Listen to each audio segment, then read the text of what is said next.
Hey, what's going on YouTube? You know what it is when you clicked it. It's your man Soul. We back with another one. Today we are doing the Feral Tank talent build for Wrath of the Lich King, patch 335. This is the final talent build video I have to do for tanks, and I'm happy to cap it off. And, you know, without further ado, let's jump right in. So, first things first, we got Ferocity. This is the same tried and true rage cost reduction on your bear forms.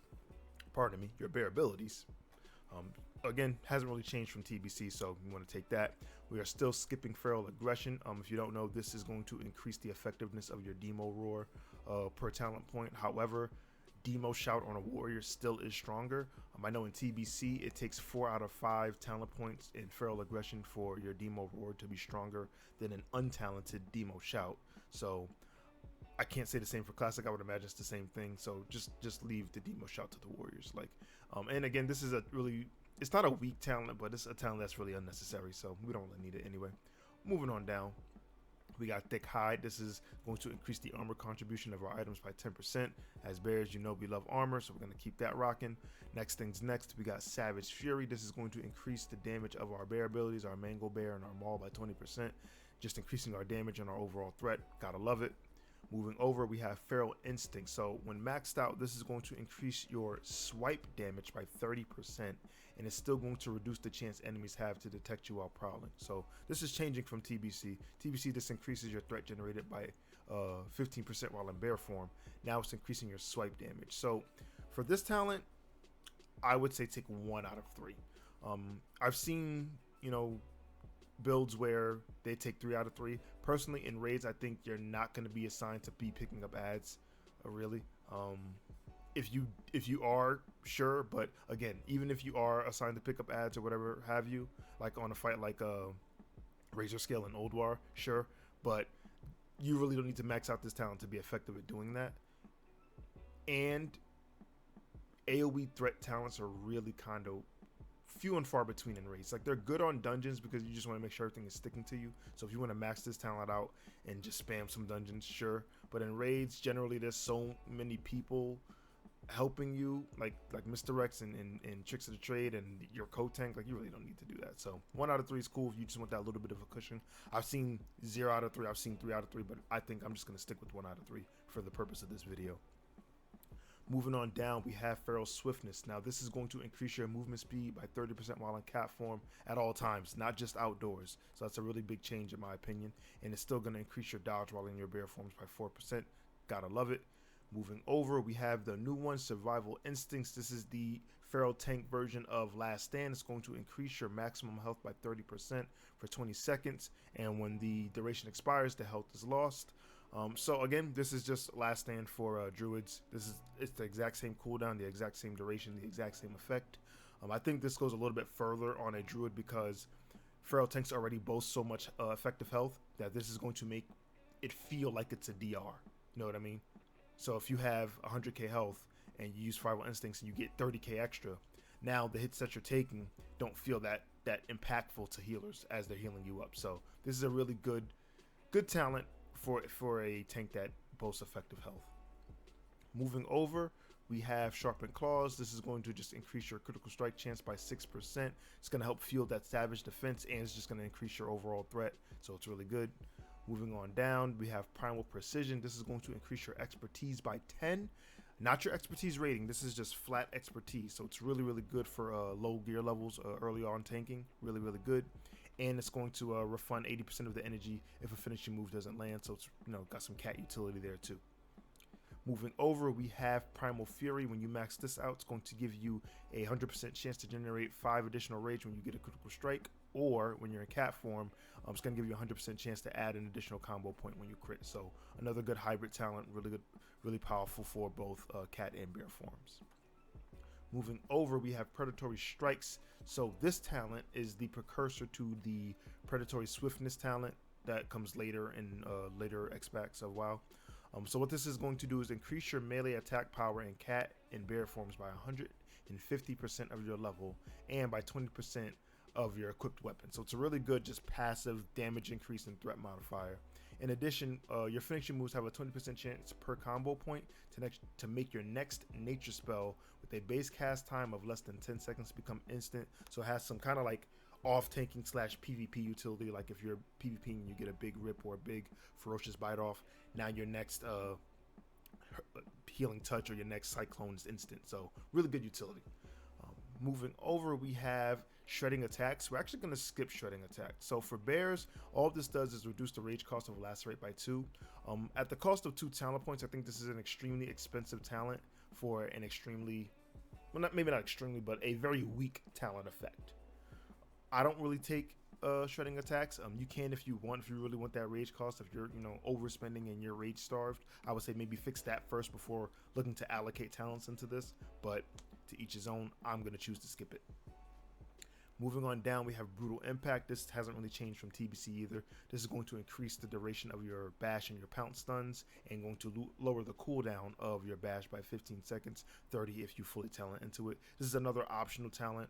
In raids, stuns don't really come into play as often as they would in dungeons. So if you're dungeon spamming, you want a little bit of extra CC or control over some mobs, sure. In raids, I would say you can skip this one.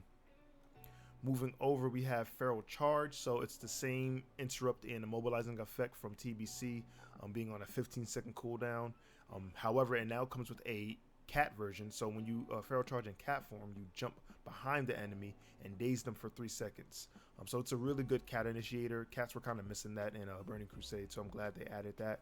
And it's still pretty good for bears. It roots the target and it interrupts them. So I mean, you can't really ask for more out of one GCD. So really, really good. Moving over here, we have Nurturing Instinct. This is still just a PvP talent. You're going to skip this one unless you're a PvPer. If you want a PvP, grab it, but you skip that one largely as a feral tank. Moving on down, we have Survival of the Fittest. This is going to increase all of your attributes by 6% and still reduce the chance you'll be critically hit by 6%, while also, new addition, increasing the armor contribution from your cloth and leather items by 33% while in your bear forms. Now, the reason they added this extra armor increase to Survival of the Fittest, or at least one of the reasons I think they added it, is because they actually nerfed the amount of armor you get from bear form.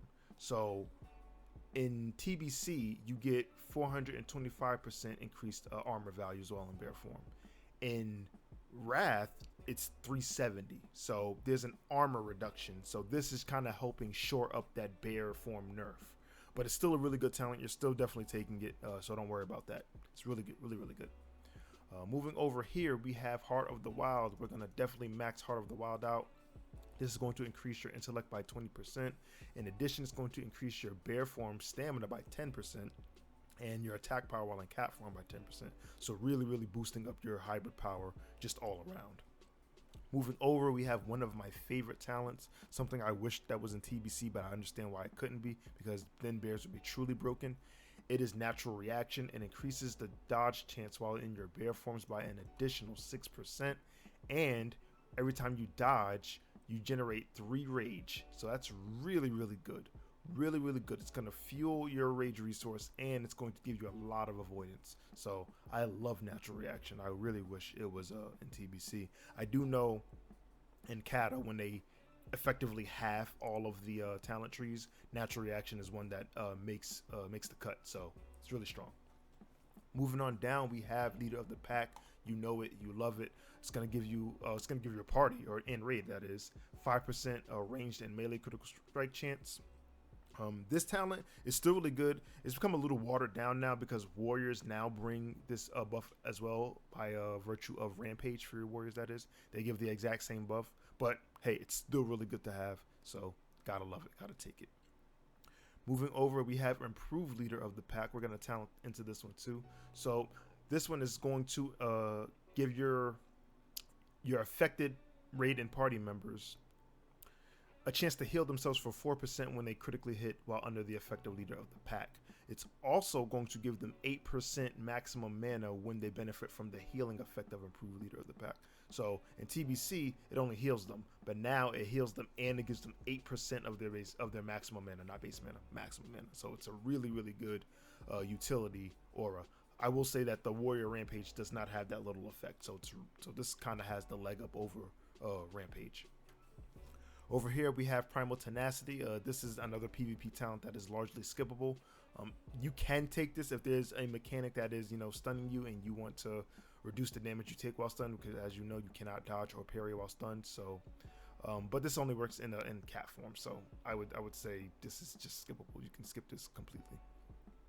Moving over, we have Protector of the Pack. So this is a very important talent in my opinion. This is going to increase your attack power by 6% and reduce all of the damage you take by 12% while in bear form. So every single tank has a version of this, whether it be a talent or whether it be just a baseline passive.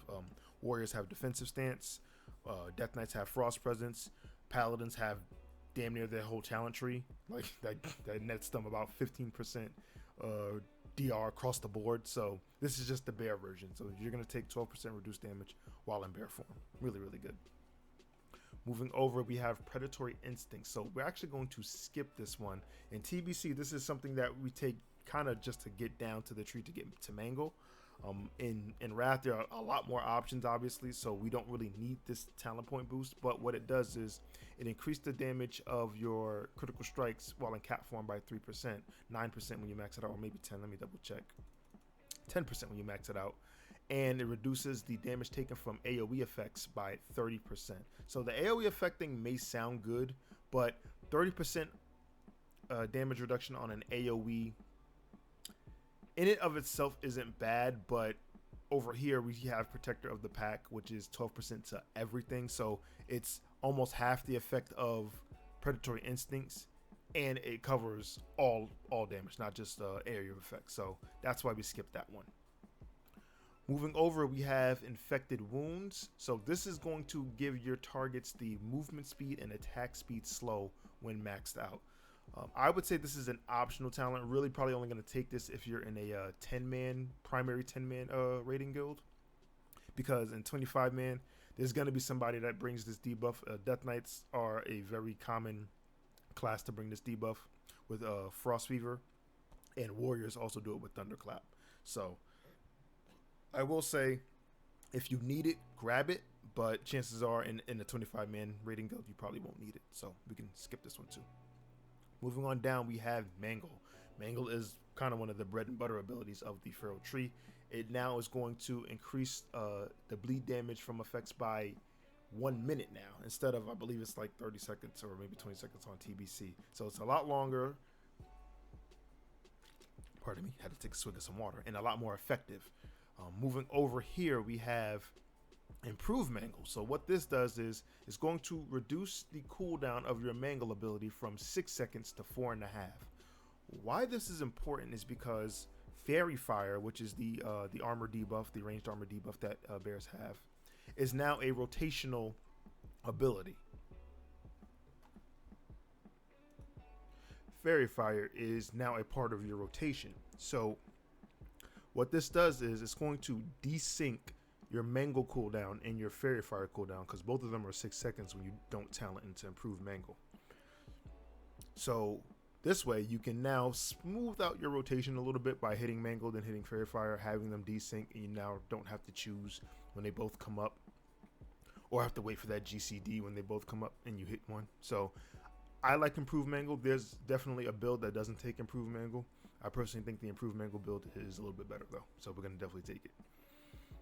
Moving over here, we have King of the Jungle. So King of the Jungle, what this does for bears is when you hit Enrage and you max out the talent, it's going to cause your Enrage to become a damage cooldown, basically increasing your damage by 15%. So King of the Jungle is a talent that you can take or you can skip depending on your needs for the raid group. If you do need to push out extra damage and it's important for tanks to be up there pushing out, you know, certain fights out, like for instance, well, the first fight that comes to mind is like, pardon me, the Ice Crown Beasts in the first boss in TOC. Like if you're pushing like heroic mode, like in TOGC, right?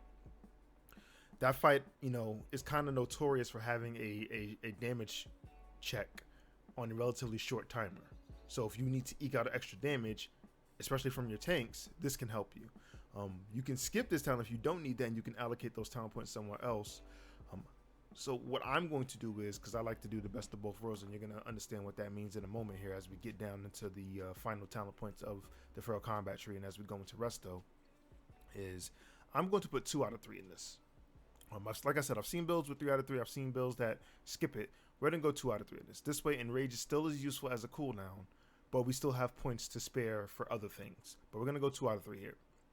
Moving on down, we have Rend and Tear. This is going to increase your damage by your Maul and your Shred on bleeding targets by 20%. And it's also going to increase the critical strike chance of your Ferocious Bite on bleeding targets by 25%. This just increasing Maul damage is really good. Again, fueling that threat gen and that single target damage. Moving over, we have Primal Gore. This is going to allow your Lacerate ability to crit. So this is really good, especially on single target. But if you don't know in Wrath, it takes talent points or certain specs for dots to crit, so this is just your version of that. So this is really good, especially when Lacerate is really easy to keep up and will do consistent damage, even more consistent damage now that it can crit. And the capstone talent is Berserk. So when you activate Berserk, it allows your Mangle to hit up to 3 additional targets, or up to 3 targets, not 3 additional, up to 3 targets, and have no cooldown, so effectively you can spam it. This is a really powerful cooldown, especially when you combine it with either trinket effects or things like Enrage from King of the Jungle. So you'll have the damage boost from the King of the Jungle talent, and you'll have a Mangle that is just destroying mobs. So this is a really, really potent cooldown. Really potent cooldown. So we're definitely taking it. You definitely do not skip Berserk. Very strong cooldown. And it makes you immune to fear. So gotta love that part too. Diving into the Resto tree, we have, first things first, we can actually take Improve Mark of the Wild. So in TBC, this talent is a 5-point talent. And you only really see Boomkins and Resto Druids take it. But now that it's only a 2-point talent, we have the luxury of taking it. And we're gonna take 3 out of 5 in Furor. So in TBC, Furor is a very important talent because it allows you to power shift and still maintain some resources. Power shifting isn't really necessary in Wrath, so you really don't need to max this pup out. So you really kind of just use it just to kind of get lower into the tree. So 3 out of 5 is more than efficient here. Moving on down, we have Naturalist. This is still going to increase your physical damage by 10% in all forms, so you gotta take that. We're still taking Omen of Clarity. We're going to skip out on Intensity. So Intensity causes you to instantly generate rage when you use your Enrage effect. We're actually going to skip this one. I've seen builds where you take it. I choose to skip it. If you don't know, I say that a lot. If you don't know, like Druid and probably Warrior are like really customizable with their tank builds. I mean Death Knight too, but Druids and Warriors have like they have a lot of talent points because they don't have a lot of like mandatory talents, but they do have a lot of talent points to allocate places. So you really don't need to like take things that you used to take in Burning Crusade. So Intensity is one of those things. But we are going to take Natural Shapeshifter, which is going to reduce the mana cost of shapeshifting by 30%. But really, we're taking Natural Shapeshifter to get to Master Shapeshifter. So Master Shapeshifter is going to affect you in all forms, but really you care about bear form. While in bear form, increases all physical damage done by 4% passively at all times. So what I was saying before with the King of the Jungle build versus the Master Shapeshifter build, I've seen builds where you don't take King of the Jungle and you put it in somewhere else, but you still have all of the passive physical damage increase. So it's kind of like having this small Enrage effect at all times almost. I personally like to take the best of both worlds. I like to get Master Shapeshifter and 2 out of 3 King of the Jungle. Sure, you don't have the 15%, but 10 is more than enough, especially when all of your physical damage is just increased by 4% at all times. So you really won't miss that. So I like to take both. This way I have a snap threat cooldown along with Berserk, and I have some passive threat generation.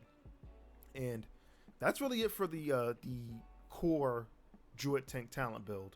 Like I said, there is some flexibility if you just pick up what you need, really. So if you need brutal impact, you take it. If you need infected wounds, you take it. If you need more swipe damage, you take it. But this is like the core of what you would do as a Druid tank. Moving on to Glyphs, I already have some lined up here for us. So first things first, we're going to have Berserk. This is going to increase the duration of Berserk by 5 seconds, making it a 20-second duration instead of 15. It's one of your most potent abilities, so making it last a little bit longer is great in my opinion. Next thing we have is Survival Instincts. This is going to increase the health you gain by an additional 15%, just making an already strong ability even stronger. Due to the fact that Druids don't have a wall ability, they have Bark Skin, but Bark Skin, like the DR, doesn't really compare to things like IBF or Shield Wall, so this is kind of helping shore up that weakness again. And Growl, you know I'm a sucker for these taunt glyphs, especially early game. Early on, you're probably going to want to use the Glyph of Growl or the Glyph of Taunt. Later on, when you have more hit, you really probably don't need it. You can swap it out. But this is kind of like the initial glyph setup that I would use.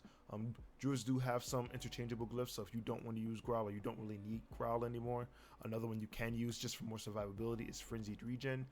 This is while Frenzied Regen is active, healing effects on you are 20% more powerful. I loved boosts to healing effects on the target because it makes the healer's job even easier. Like, sure, you can argue that damage reduction cooldowns do that, but when something is healing you for X amount more, I think it feels better than a DR. Like, that's why I'm a big fan of the Glyph of Vampiric Blood in Death Knights, because it increases healing effects on you by 40%. It's really strong. But this is another survival glyph. If you don't need the survivability per se, we can also get, where are you? There we go, Glyph of Maul. It's going to allow your Maul to cleave. Again, really probably a dungeon talent, or maybe a high ad fight talent, but again, it's there if you need it. I think it's pretty useful. And lastly, we're going to mention is the Glyph of Mangle. Mangle, increasing your Mangle damage by 10%.